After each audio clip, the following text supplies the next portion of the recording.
Baba once said, if you want to be a good teacher, be forever a student. If you want to be a good student, forever want to be a teacher.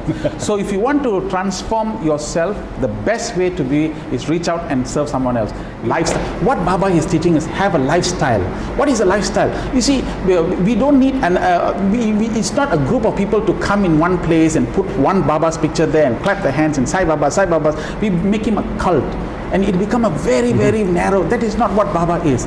Swami is trying to tell us now, man, listen, I'm here to make you happy. Whatever you do, you want to be a lawyer, be a happy lawyer. If you want to be a doctor, be a happy doctor. If you want to decide to marry, then become a happy husband. Happiness is the source. Wherever you go, whatever you do, be happy, be happy, be happy. All. You see, the power of selflessness as a great power to attract. It is very magnetic. Because when you are selfless, you really get to the soul. And you can see actually souls in operation. And really souls attract souls. And that's exactly what has happened. Because Baba's grace is like a wind. It's just blowing. But if you keep your sail down, the ship won't move. It has to come, it has to come up. Then only the wind can blow. And ships are meant to sail. It's not, if you sail in the ship, it is stormy sea, it is meant to sail. But ships are safe in the dock. But that's not what ships are meant for. It has got to go to the ocean and sail. And the only way to do that is to put the sail up.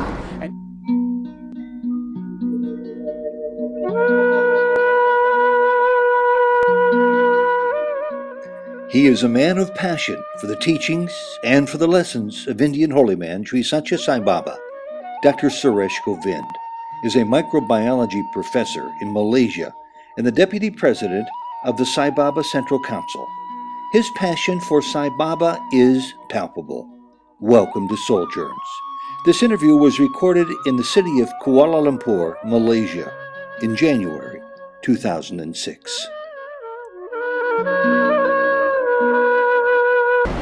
Dr. Suresh Govind, Ph.D. medical parasitology here in the city of Kuala Lumpur.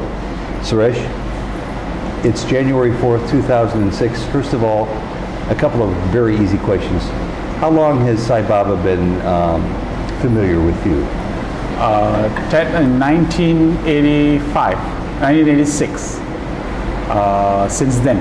That's a good number of years. Yes. Have you found your attraction to Sai Baba falling along one of two customary lines where people, such as my wife for example, falls completely embracing all of Sai Baba, or some people take the slow, methodical tourist route where they just allow his evidence of concepts, principles, and teachings to build in their life? I think it was the second approach. Simply because I was in the college, and during that time Brother Jaga came around and gave us a lecture on Hinduism.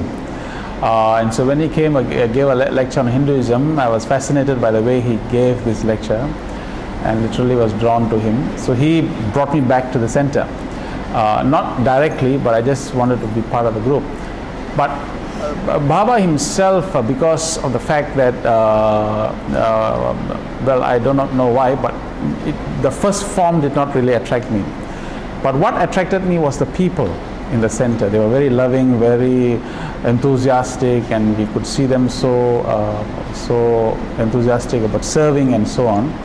So it was basically the people who brought me closer to Bhagavan. And I think that is what Baba said, that my darshan you have to see my darshan through my devotees. We just had that phrase repeated in a previous conversation. So let's talk about that for a second, because that might be a small leela that I'd like to pick up on. We notice the same thing in America.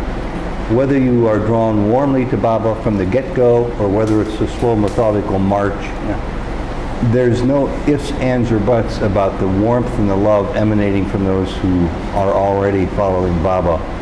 I'm not sure I've seen that in anybody else. I've belonged to many churches over the years. I'm a reporter, so I've reported on many spiritual and religious gatherings over the years. And I see some lovely people who love God the way they define God, but I've not seen this opening up of every pore people seem to have with love in a very genuine way coming forth. What do you think accounts for that? I think the way in which Baba is saying, what really attracted me was to see why should a group of people go out on a Sunday continuously giving their time, energy and effort to help someone else, and there's no benefit at all.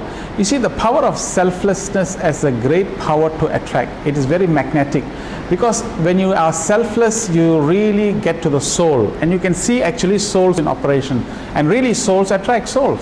And that's exactly what has happened, because I saw, why should this old lady who was a member of our center walk in the mud in the medical camps and walk right through some villages and pick up a slipper because we were stuck in the mud. And I was watching that scene when I was first coming into the SAI movement, and this was really way out in the outskirts. Why should this lady do that? What is prompting her to make that happen? What is her benefit to this, you see? So really, when people do things selflessly, when others watch that selfless acts, it has a power to draw. And I was drawn into Sathya Sai because of that particular power. It's very obvious that you are a scientist, that you are a professional studier of human condition. How has being a student, an observer, affected your life? I'll tell you, when I was in Form 6, I failed my exams. I had 2 E's and 2 O's. 2 E's and 2 O's means you have actually failed. There's no more hope to go on into university and so on. They asked me to repeat the exam again, my parents. I did that, and I get 1 D, 2 E, 1 O, which again is another failure. So all my relations, friends, and career guidance counselors, teachers, advisors told me never to go into science, because I was in the science stream and I had no aptitude in science. They told me to pick up arts or go for economics or go and pick up something else, you see. One day when I returned home, I opened my father's door and I saw him crying, because he always wanted to call me a doctor. That was his vision. He wanted me to study medicine because he wanted to call me a doctor. He wanted a doctor for a son. Yes. And so because I saw his tears in his eyes, then that made me wanting to aspire to fulfill his dreams. So I started to pick up the books. But it was around at that time in the college that Brother Jega came into, and I mentioned to you that he drew me into the SAI movement. But then all these service activities took place. And I realized that the more you get involved in the service programs and the more active you are, something happens in your brains. Something ticks inside, and then you start to anchor yourself.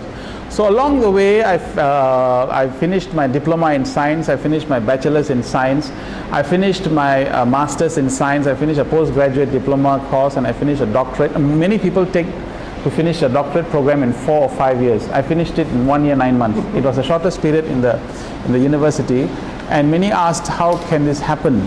And I repeatedly mentioned to them it was only because of Sathya Sai Baba. Because the more and more active you are, and the more and more dynamically you involve yourself, part of you, more and more you give it to God, I think then God takes over. And in my own research work, this is what exactly happened. And this is exactly the miracle of Baba. For 6 or 7 months, I was working in the laboratory in my Ph.D. thesis. I never got any results. I went to my supervisor, and my supervisor said, change your project, because I think we are heading nowhere. It was at that point of time I was very involved in the centers. I was in National University of Singapore in Singapore doing my Ph.D. And I was very involved in the centers there with the youth movement and so on. But 7 months into work and no results, and it was really very frustrating. It was at 2 p.m. on that day. I remember walking to the library and I said to Swami, Baba, that's it. I've done my best. I can't seem to go ahead, and there seemed to be no answer to this, so I do not know what to do. I went upstairs, I still remember, and picking up the newspapers, and I was actually looking for the nearest theater to go for a movie. But it was at that point of time, something happened in my heart. I just folded my papers. I could see my legs walking up into the rows and rows of journals. My hand went over a particular journal. I picked it up. I just opened it randomly. There was a paper there that was somewhat related